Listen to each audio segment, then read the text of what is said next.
எல்லாருக்கும் வணக்கம். இன்னைக்கு நம்ம பயோ என்சைமை பற்றி பார்க்க போகிறோம்.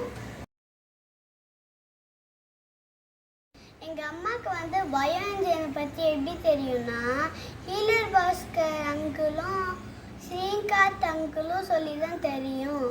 நான் உங்களுக்கு தேங்க்ஸ் சொல்லிக்கிறேன். பயோ என்சைம் எதுக்கெல்லாம் யூஸ் பண்ணலான்னா, துணி துவைக்க, வீடு துடைக்க, குளிக்கிறதுக்கு, டாய்லெட் க்ளீன் பண்ணுறதுக்கு, ஷாம்புக்கெல்லாம் நீங்கள் நிறைய வேணும்னு நினச்சிங்கன்னா பயோ என்சைமுக்கு கூட சோப்நட் ஆயிலை நீங்கள் மிக்ஸ் பண்ணிக்கலாம். இந்த வீடியோவில் பயோ என்சைம் பற்றி பார்க்கலாம். நெக்ஸ்ட் வீடியோவில் சோப்நட் ஆயிலை பற்றி பார்க்கலாம். வாங்க நம்ம பயோ என்சைம் எப்படி பண்ணலாம்னு பார்க்கலாம். ஒரு காற்று போகாமல் மூடக்கூடிய பிளாஸ்டிக் டப்பா வேணும். நாட்டு சர்க்கரை வேணும். வெறும் நம்ம ஜூஸ் குடிச்சிட்டு இந்த ஆரஞ்சு தோலை மட்டும் எடுத்து வச்சுக்கணும். Normal tap water 1:3:10:15. இதுதான் இதோட ரேஷியோ. எவ்வளோ பெரிய டப்பாவில் செஞ்சாலும் இதுதான் அதோட ரேஷியோ. இந்த பிளாஸ்டிக் டப்பாவில் ஒரு பங்கு நம்ம நாட்டு சர்க்கரையை கொட்டிக்கலாம். பாட்டிலோட கீழே ஒரு இன்ச்சு லேயருக்கு நம்ம கொட்டியிருக்கோம். 3 பங்கு ஆரஞ்சு தோலை போட்டுக்கலாம்.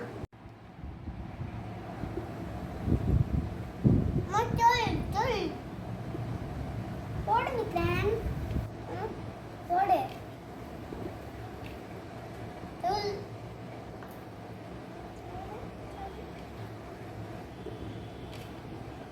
பங்கு ஆரஞ்சு தோல் போட்டாச்சு.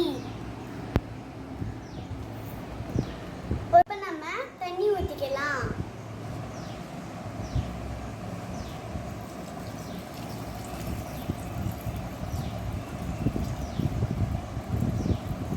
நம்ம தண்ணி ஊற்றியாச்சு.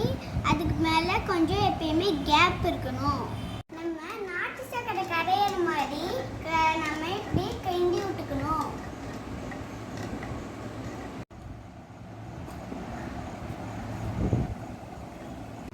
இது பார்க்க இந்த மாதிரி தான் இருக்கும்.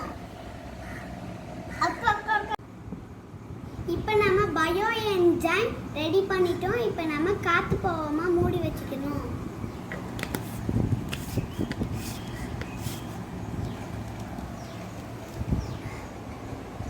இன்னைக்கு டேட்டை போட்டு மார்க் பண்ணி வச்சுக்கணும்.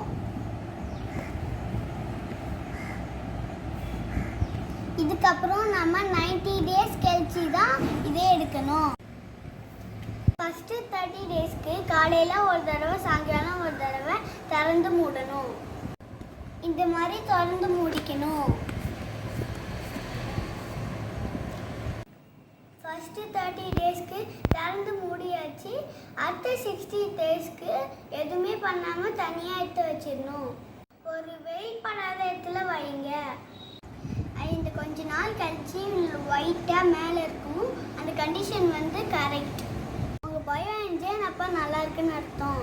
உங்கள் ரேஷியோ கரெக்டாக அளந்து போட்டிங்கன்னா உங்களுக்கு கரெக்டாக வரும். ஏற்கனவே செஞ்சு வச்ச பயோ என்சைமை இன்னைக்கு நான் எப்படி இருக்குன்னு காட்ட போகிறேன். 90 டேஸ் கழிச்சு. 90 டேஸ் கழிச்சு நம்ம பயோ என்சைம் இப்படி தான் இருக்கும்.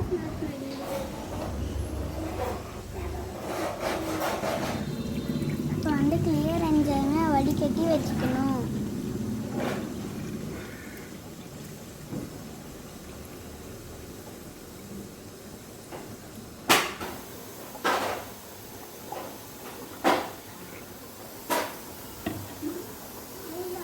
டைட்டாக ஒரு வாட்டர் பாட்டிலில் போட்டு, பிளாஸ்டிக் வாட்டர் பாட்டிலில் போட்டு மூடி வச்சுக்கணும்.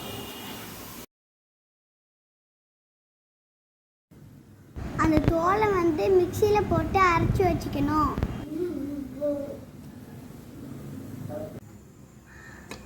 அந்த பேஸ்ட் எடுத்து பிளாஸ்டிக் டப்பாவில் போட்டு வச்சுக்கணும்.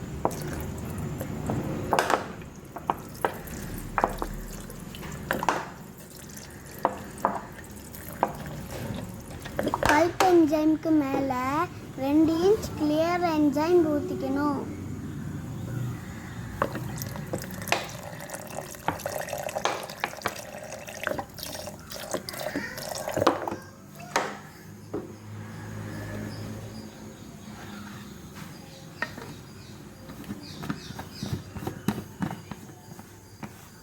இப்போ நம்மளோட bulb enzyme clear enzyme ready ஆயிடுச்சு. இந்த பல்ப் என்ஜைம் வந்து டாய்லெட்டுக்கு பாத்ரூம்க்கு எல்லாம் யூஸ் பண்ணிக்கலாம். இந்த மாதிரி கெமிக்கல் ப்ராடக்ட்லாம் வாங்காமல் நம்ம இந்த மாதிரி யூஸ் பண்ணிக்கலாம். அதான் நம்ம லைஃபுக்கு நல்லது. லைக் பண்ணுங்கள், சப்ஸ்கிரைப் பண்ணுங்கள், உங்கள் ஃப்ரெண்ட்ஸ்க்கெல்லாம் ஷேர் பண்ணுங்கள், கீழே இருக்க பெல் பட்டன் அழுத்துங்க. தேங்க்யூ, பாய்.